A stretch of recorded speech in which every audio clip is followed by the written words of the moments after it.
Hello and welcome to the Expanse. I'm Mr. Quack and I hope you're having a less quack day than myself. This is Ramblings of a Mad Duck. Okay, so I don't have much time, so I'm gonna have to do this quickly. Firstly, housekeeping. If you want to know what's going on with me and this channel and like what's possibly going to happen in the future, there'll be a little something at the end. Secondly, a few weeks ago, I actually did a Twitch stream with a Spanish Twitch streamer and YouTuber called Shiannas. The conversation we had was really good, and I'll be leaving a link to the VOD in the description, and hopefully there'll be one up on the screen now as well. I do suggest following and liking Shiannas' work. However, for those that do not speak Spanish, I must warn, most of Shiannas' content is in Spanish. With that said though, the stream I did with Shiannas and the conversation we had is in English, so you don't need to worry about that. Two of the big highlights of that stream are firstly, Shiannas' theories surrounding the Titans and their possible relation to the Shadowlands and just everything that's going on at present in World of Warcraft, which I personally find to be very interesting. I think certain things have been retconned because of the 9.1 PTR, but even then, like the base theory itself is definitely something to remember and keep your eye on.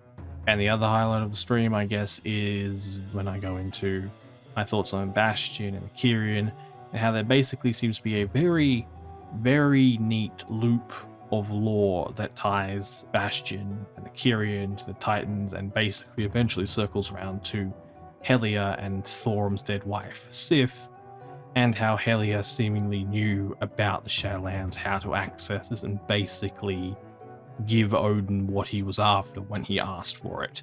And if you're after the really quick cliff notes of that concept, basically look up the Seekers in World of Warcraft, then compare them to the new mount that turns up in Bastion, look up Calliope, or just find Calliope in Bastion and do that quest line, because for some reason that entire character has just gone completely under the radar for a lot of people. And then from there, have a look into the Frost Vrykul. Both factions of Frost Vrykul, male and female. Okay, so there is a lot to talk about. Unfortunately, I don't really have enough time to talk about any of it, so I'm going to focus on one thing. And even then, instead of discussing this topic, I'm instead going to kind of just point it out, because at least from what I can tell, it feels as if this lore has been kind of left out of the 9.1 discussion, which I find kind of strange because depending on what happens at the end of 9.1, I am quite willing to argue that this lore is going to be the most important lore to come out of 9.1. And yes, even though I am busy, I am fully aware of just about everything that has been revealed in 9.1 so far. That is how important I think this lore is. So what part of 9.1 do I think has been overlooked? The part of 9.1 that I think has been overlooked is Fate Scribe roh-kalo from the Sanctum of Domination, the third last boss. Why? Well, I'm just going to read his dungeon description and you'll eventually catch on.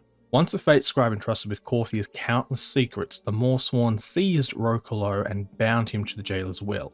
With Torghast's power at his disposal, roh-kalo seeks to author a new fate for the Shadowlands. Now, from that description alone, you're probably thinking, what's the big deal? And I honestly don't blame you, considering whenever anyone says author a new fate for the Shadowlands, or anything really, it's usually metaphorical. Funny thing though, I don't think that statement is metaphorical. I think it is quite literal. Why? Well, here are the rest of the overarching descriptions from Fate Scribe roh-kalo. Overview. Fate Scribe roh-kalo uses the Loom of Fates, hoping to fashion a dark destiny for players who dare attack him.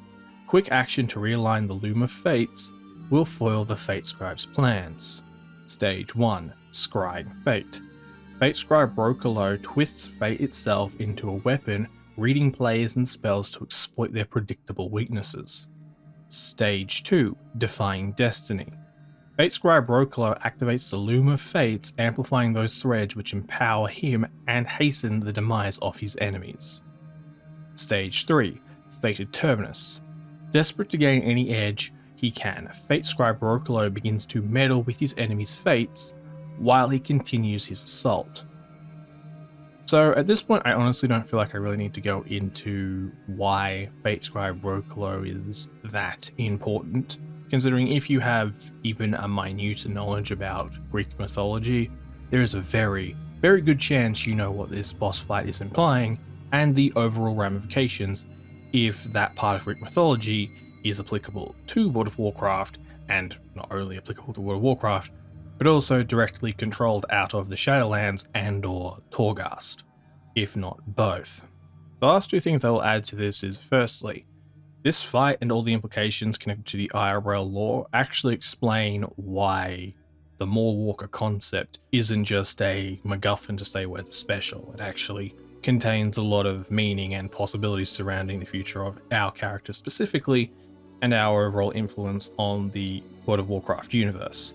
Especially when you consider that during the Ardmill questline, I'm pretty sure it's implied that Vol'jin has a similar tether and or just thread to us. The second thing I want to mention is, if you want a cheat sheet, and I just mean a flat cheat sheet to what is possibly being implied by Fate Scribe roh-kalo and just everything related to this specific boss, even though it's a shameless self-plug, I would highly suggest going back and watching The True Enemy of All. Hilariously, it's the first theory I actually mentioned the basis for what would eventually become the Nathrezim conspiracy. But that aside, the second part of that theory and what it goes into, as in the concepts of fate and destiny in World of Warcraft, may turn out to be significantly, and I mean significantly, more accurate than I expected. Okay, so what's going with this channel? Basically, as I kind of mentioned throughout this theory, I am just really busy at the moment. I just do not have time to record, edit, and put out content on an even semi-regular basis. So yeah, that's the main reason why I haven't been putting out any content and why I've just seemed to have disappeared. The other more minor reason why I haven't been uploading things is I am questioning a few things about World of Warcraft, Blizzard, etc, and whether, well, yeah, I'll cross that bridge when I get to it, but just, yeah, there are other reasons for me not uploading at the moment. Thank you for listening.